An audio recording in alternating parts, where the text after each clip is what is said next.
Sri Guruji astro TV நேயர்களை உங்களை வணங்குகிறேன், வரவேற்கிறேன். ஒரு பெரிய கேள்வி உங்களுக்கு இருக்கும்.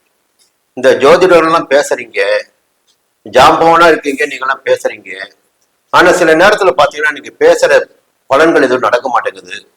கடந்த தேர்தல் கூட பாத்தீங்கன்னா ரொம்ப பெரிய பெரிய ஆளுன்னு சொன்ன ஜோதிடர்லாம் பாத்தீங்கன்னா இவரு வரப்போறாரு, அவரு வரப்போறாருன்னு பேசுறாங்க தவிர இவரை பத்தி பேசவே இல்லை. இன்னொரு பாத்தீங்கன்னா சில பேர் பாத்தீங்கன்னா தொகுதி வாரியாக கூட போட்டு காமிச்சாங்க, இங்க இந்த கட்சி தான் வரப்போகுது. அப்ப பாத்தீங்கன்னா எனக்கு நல்லா சிரிப்பு வரும். எனக்கு அது அது அந்த அந்த தொகுதியில் நின்று இருக்கின்ற வேட்பாளர் ஜாதகம் அவருக்கு கிடைச்சதா ஜோதிடருக்கு, அப்படி கேள்வி எனக்கு இருக்கும். இதுல என்ன, அரசியல் சார்ந்து சுயமாக இவர்கள் தன்னுடைய சொந்த கருத்துக்களை அங்க ஜோதிட கருத்துக்களாக மையப்படுத்துறாங்க. அதுதான் அவங்க அசிங்கப்பட்டாங்க. எப்பொழுதுமே இந்த ஜோதிட தொழில் மட்டும் ஒரு விஷயம் இருக்குங்க, இது கர்ம தொழில் சொல்லுவாங்க. நிறைய ஜோதிடர்கள் வாழ்க்கையில் தோல்வி அடைந்து அவருடைய வம்சமே பூஜ்யமாக போனதற்கு காரணமே பாத்தீங்கன்னா இந்த ஜோதிட தொழிலை கையில் வைத்து செய்கின்ற தவறுகள் அவருடைய வம்சத்தையும் சேர்த்து அழிக்கும்.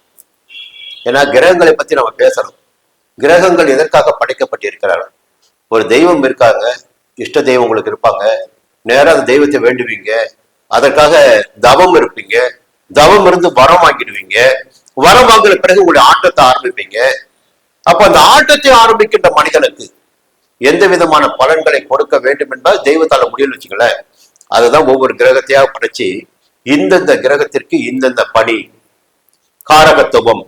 சனி பகவானா அவருக்கு இந்த காரகத்துவம், சூரியனா இந்த காரகத்துவம், சந்திரனா இந்த காரகத்துவம், சுக்கிரனா இந்த காரகத்துவம், இப்படி ஒவ்வொருவருக்கும் ஒரு பொறுப்புகளை வழங்கி இந்த ஜாதகத்தின் வழியாக நீங்கள் பிறந்த நிமிடத்தின் வழியாக உங்களுக்கு பலன்களை இந்த கிரகங்கள் கொடுத்து கொண்டிருக்கிறார்.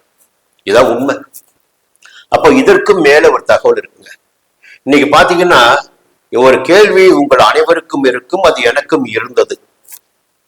முன்னாள் முதல்வர் புரட்சி தலைவர் அவருடைய பிறந்த நேரம் இருக்கு பாருங்க, இந்த அம்மாவுடைய பிறந்த நேரம். அந்த நேரத்துல ஒரு தமிழகத்தில் ஒரு 50 பேராவது பிறந்திருப்பார்கள்.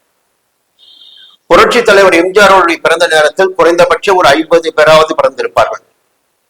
கலைஞர் அவர்கள் பிறந்த நேரத்தில் அந்த நொடியில் குறைந்தபட்சம் 50 பேராவது பிறந்திருப்பார்கள். அதே போலத்தான் மு.க. ஸ்டாலின் அவர்கள் பிறந்த நேரத்திலும், உதயநிதி பிறந்த நேரத்திலும், விஜய் அவர்கள் பிறந்த நேரத்திலும் ஒற்றை மனிதராக எவருமே பிறந்திருக்க முடியாது. அதே நிமிடத்தில் அதே நொடியில் தமிழகத்தில், ஒட்டுமொத்த தமிழகத்தில் குறைந்தபட்சம் 50 பேராவது பிறந்திருப்பார்கள். இந்த 50 பேரும் பாத்தீங்கன்னா இன்றைய முதல்வரை பத்தி பேசுவோம். இன்றைய முதல்வரையே கணக்கில் எடுத்துக்கொள்வோம். இன்றைய முதல்வர் பிறந்த